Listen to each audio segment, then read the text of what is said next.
Okay, yung last video natin na in-upload ko, pinakita ko kung paano ang pagtanggal ng salamin nitong solar flood lamp. Ngayon, tuturo ko naman sa inyo yung paano magpalit ng battery nito kapag sira na yung battery. Karamihan dito nakalagay 32650 na LiPo4 battery.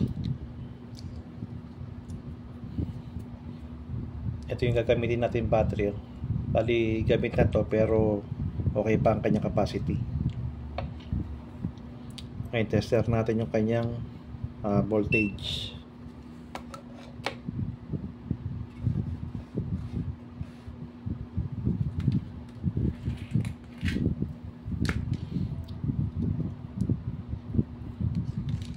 Hindi pala siya kita, no? Sana kasi maliwanag ang pintahan natin ito. Pakita ko na lang mamaya.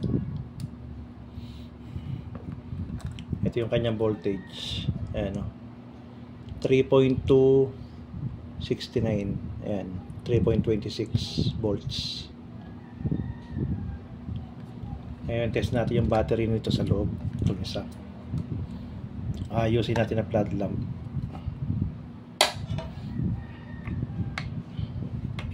Ayan ang loob niya. 32650 nakalagay sa loob. Ito. Test natin yung kanyang battery.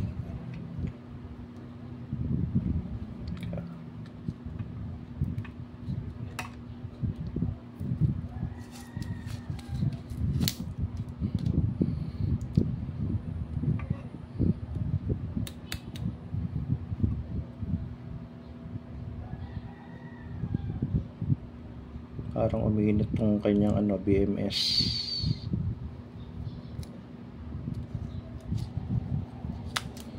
Ito pansarili lang naman nagamit to.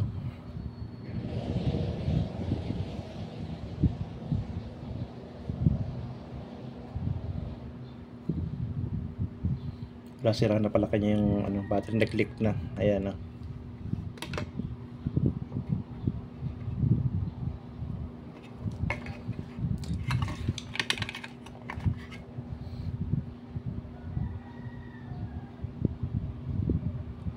Parang nasunog yung kanyang wire. Ayan.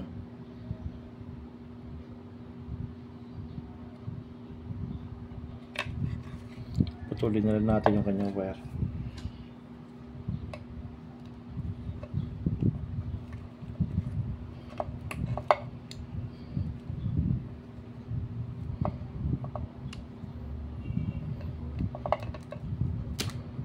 Ayan. Tester natin yung battery.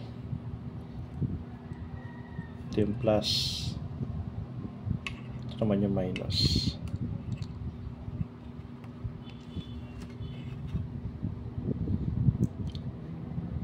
.4 volts. Pagka ganito guys, automatic sira na itong ganito kasi ang LVD niya o low voltage disconnect, dapat sagad na yung 2.5 volts. Huwag na mababaron kasi posible masira yung battery. Ngayon ang maximum naman yan na HVD o high voltage disconnect nasa 3.65 volts.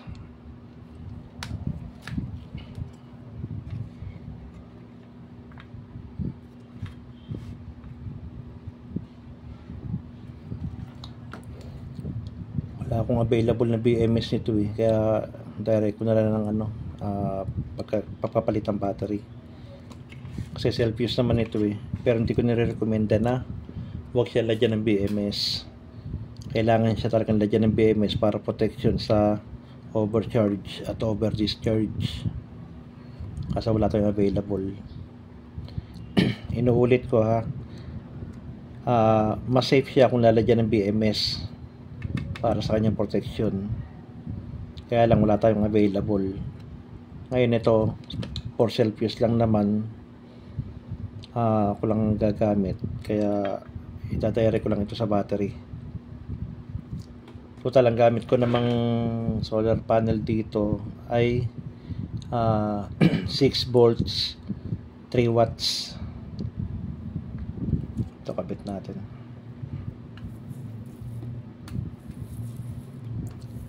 Ito, take your own risk na lang kung gagayahin nyo rin na hindi siya lalagyan ng BMS, ha. Pero kung yung panel masyadong mataas ang wattage, halimbawa 10 watts ang gagamitin nyo na 6 volts, hanggat maaari lagyan nyo siya talaga ng BMS para safe. Okay.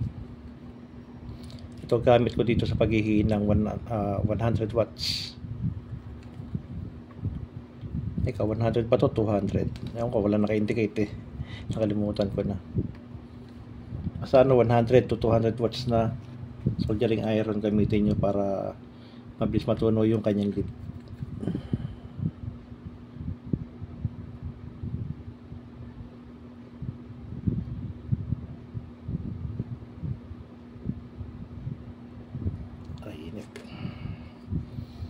Ito naman yung insenso. Sa Bisaya tawag dito kamangyan. Ito yung ginagamit ko na parang pinaka-flux niya o paste para tumikit yung tingga.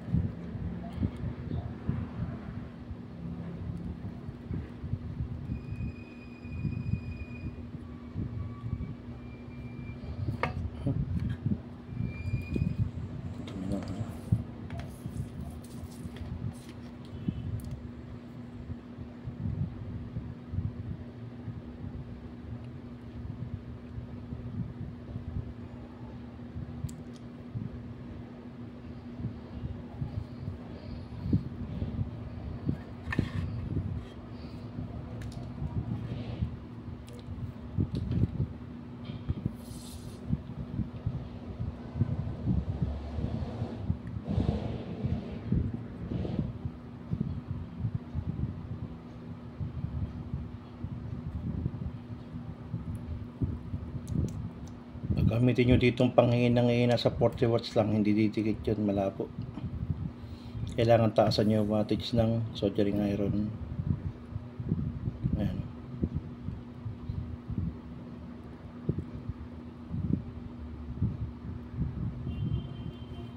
Ayan o.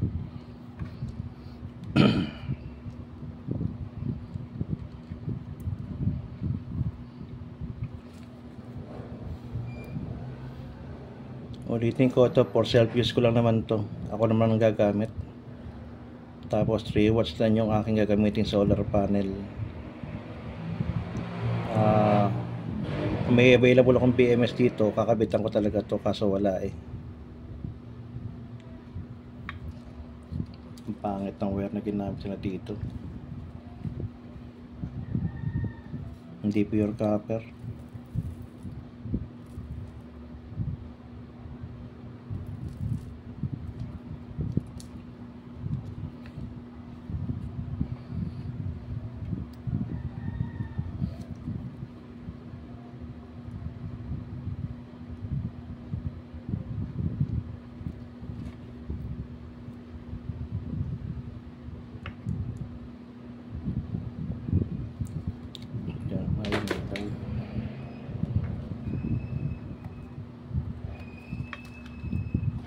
Hindi ko mapag-test kung shorted pa itong terminal o hindi.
terminal na to sa solar panel.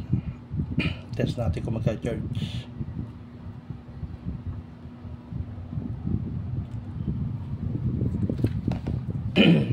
Yan, okay, nagka-charge siya.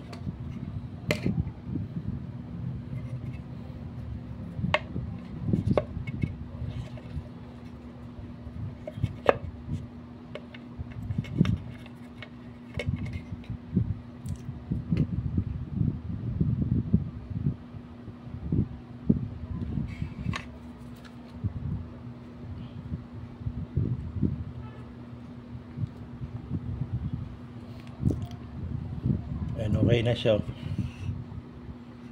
Gumana na uli. Ayan.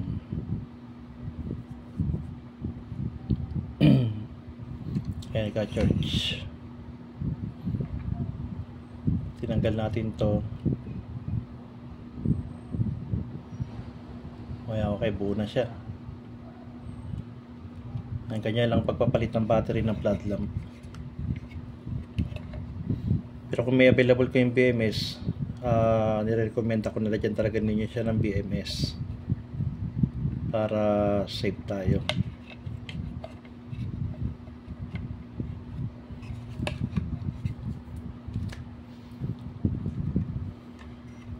Kaya na ito lalagyan ko lang ito ng glue stick, kaso wala din tayong available eh. Pinabili ko pa asawa ko ng glue stick, mamaya ko ikakabit to. Pero at least gumagana na siya. Yung iba ginagawa, tinatapon na lang siya eh. Hindi nila alam na pwede pa natin itong ayusin.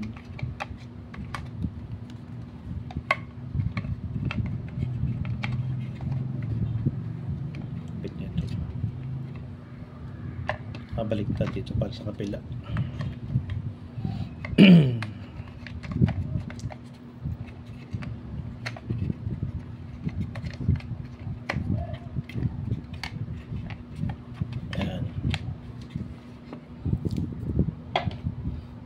Kaya nagpabili pa ako ng sealant para dito, papalitan natin to, kakayasin natin tong kanyang rubber sealant para ano siya uli, good as new. Ayan. Ayan, ganyan lang po kadali magpalit ng battery. Tsaka order pa ako ng ganitong BMS nya.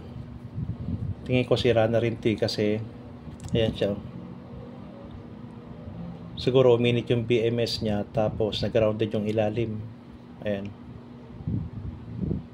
Nakita nyo butas yan. Oh. Tsaka nasunog yung kanyang negative eh. Ayan, negative wire. Kaya nasira yung battery.